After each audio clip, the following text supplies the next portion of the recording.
That is, the novel depicts very clearly the exploitation of the poor, the ignorant, and the illiterate in the hands of the conveying power few. Conveying power few means the people who are literate, who are the forest guards, and who are well knowledgeable person, but they are little bit cunning. The chapter also shows us how the civilized people capitalize on the simplicity and illiteracy of the tribal folk.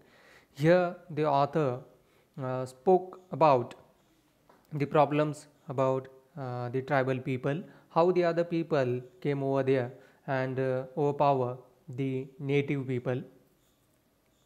Then the forest turns after a month with official who question Sukrujani about clearing the patch of land of which permission had been sought from and granted by the forest guard. The forest guard obviously denies that he had ever given such permission. Means here the main character, that is Sukrujani, he has got that he was cheated by the forest guard. Evidences are recorded, and as each tribal and non tribal wishes to save himself, Fleshwood is recorded with great conviction. Shukrujani is terrified by all the paperwork that is going on. The verdict is that Shukrujani is a guilty and has caused a loss of few score of rupees to the Raja, and he must pay for his crime. In the novel, the characters Jili and her friend Kajodi are quoted by Bagla Paraja and Mandiya through songs to the accompaniment of a single stringed instrument called Dungdunga. The string is twanged and the guard shell bass of the instrument is beaten with fingers covered with rings to produce a harmonious music. Here, the writer told about their customs and traditions about some young couples. To the accompaniment of the Dungdunga, Bagla Paraja quoted Jili by singing an ancient ballad to the rhyme of the maize that is fried or the maize that is boiled. I fashion my song, oh my darling, who keeps her word. Lovely is your nose ring of gold. My Dungdunga wears only a brass string, but it makes exquisite music, like a daughter crying out her heart when her widowed mother is taken away by another husband. I pine and weep for you, oh my darling. Do keep your word, save me, for I die with your name on my lips, O Jili. As soon as the song is heard, the girls leave the dormitories to meet their lovers. Jili's Bagla is not a hurry to marry, as he cannot play the bride price. Bride price is the money or cash given to the girl's family by the groom at the time of marriage, some kind of inversion of the dowry. Here, some traditions again took place. The Paraja tribe may marry only in the months of February, March, April, and May. The other types of marriage are marriage by capture and marriage by elopement. The huge bride price practically makes the groom's family bankrupt. Gopinath Mohanty explains that it is quite an accepted thing for a young man unable to pay bride price to become a goti. Goti means a labor, that is a uh, we can say maid or labor, bounded labor of his would be father-in-law for a particular span of time. After he has paid off the bride price, through his work, he is permitted to marry the girl. Bagla wishes to borrow money and become a goti, but Jili does not want him to do so. Nandibali, the strong but penniless man in the novel, agrees to become the goti of Sukrujani in order to marry Billy, Sukrujani's younger daughter. This price within the tribe causes no due worry. But it is a matter of great concern when a man becomes a devotee of a money lender.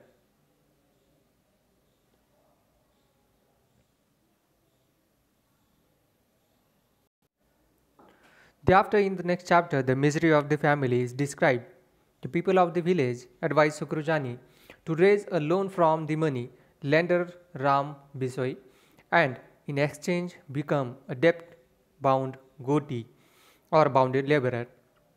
Sukrujani is not ready to exchange his shelter and freedom as he has never questioned the legality of his actions and has not realized that he is not owner of the land he has been tilling as his own. The despair and misery of Sukrujani stretches into the next chapter as well as the past and present visions merge in front of Sukrujani's eyes, but by the next day he is aware that he has no choice except to go to the money lender. The tragic drama that will unfold as a result of his decision to borrow money, mortgaging himself as a devotee or a bonded laborer to Saukar Ramchandra Bisoi, starts in chapter 10 and continues through chapter 11.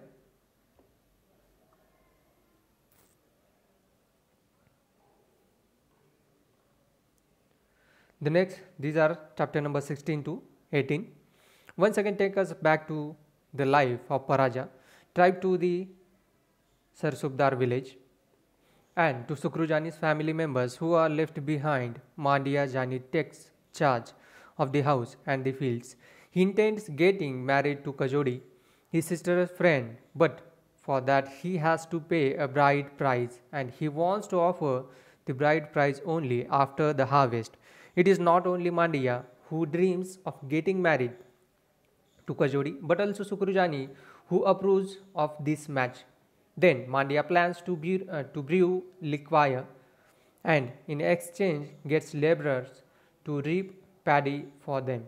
He suggests to his sisters to collect maua flowers and they in return ask for combs.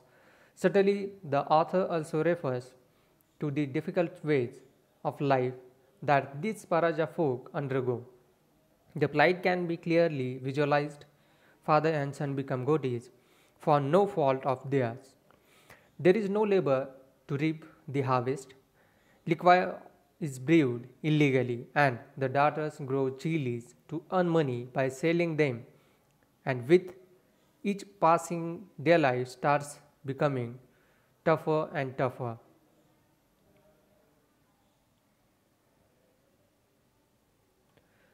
Then the next chapter, that is chapter number 20 to 21, reveal the growth of friendship between Mandia and Kajodi and Jili and Bagla. Chapter 22 takes us to the homestead of the money lender and the lives of goodies where Tikra works. The girls who work, they look at Tikra with great admiration and interest. Tikra and the girls work and sing together. Sukrujani asks for leave but is refused. The next chapter is description of the market day at Padgod, a weekly market that takes place on Wednesday. The day becomes a social event as women dress up in their brightest clothes and their gaudiest beads, and place is meant for meeting friends and exchanging gossip. The chapter following is about the homecoming of Sukrujani. He has returned at the last moment for the harvest festival. He had not been allowed to return in time to harvest his fields.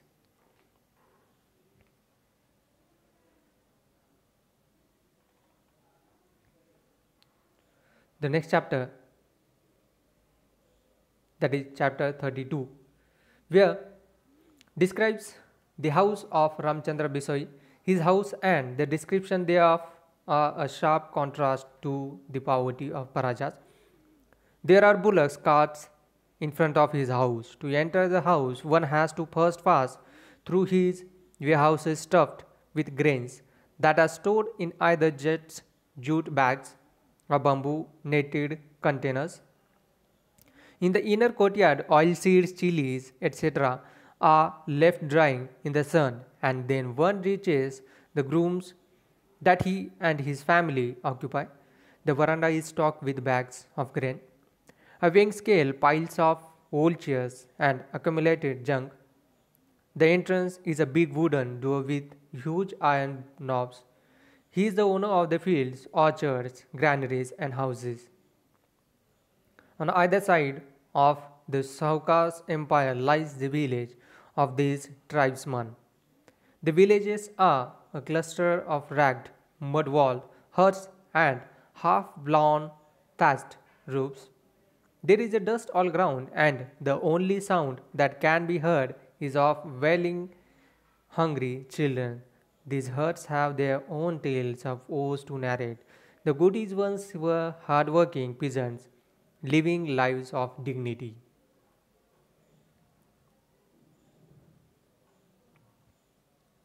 Then, chapter number 63.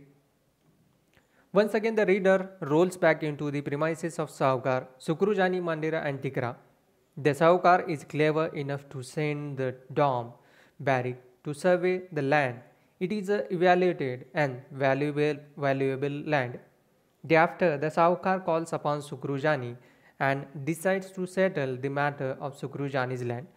Later, the Saukar inspects the land and decides to frame an oral agreement that indicate that Sukrujani would be released, but his sons would remain goatees.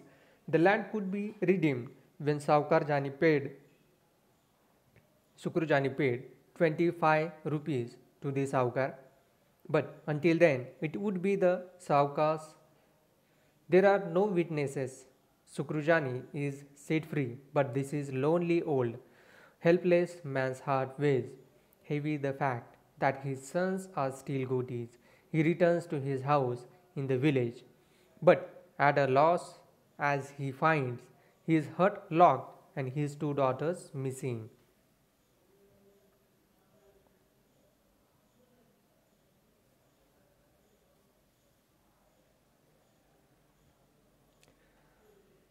That is next one. Bagla does not marry Jili as her father and brothers become goatees of Saukar. He captures Kajodi and marries her, breaking the hearts of Jili and Mandia. The marriage rituals are described in great detail by Gopinath Mohanty in chapter number 49. Bagla pressed Kajodi's left foot with his right foot and spat 3 times in her face, and Kajodi did the same. Their necklaces and rings were exchanged. The end of their clothes were knotted together, and each took a ritual dip in the stream. The priest offered some eggs in sacrifice to the planet Rahu. Religion and rituals. According to S.C. Mohanty, the Paroja worship a number of gods and deities of their well-being.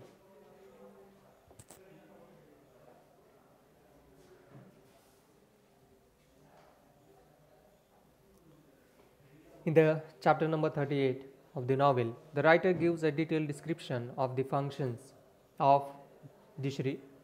Dajani is the village head priest. Dishri acts as the astrologer to help him in his divination. Says the novelist, the Dishri uses a medium known as a Beju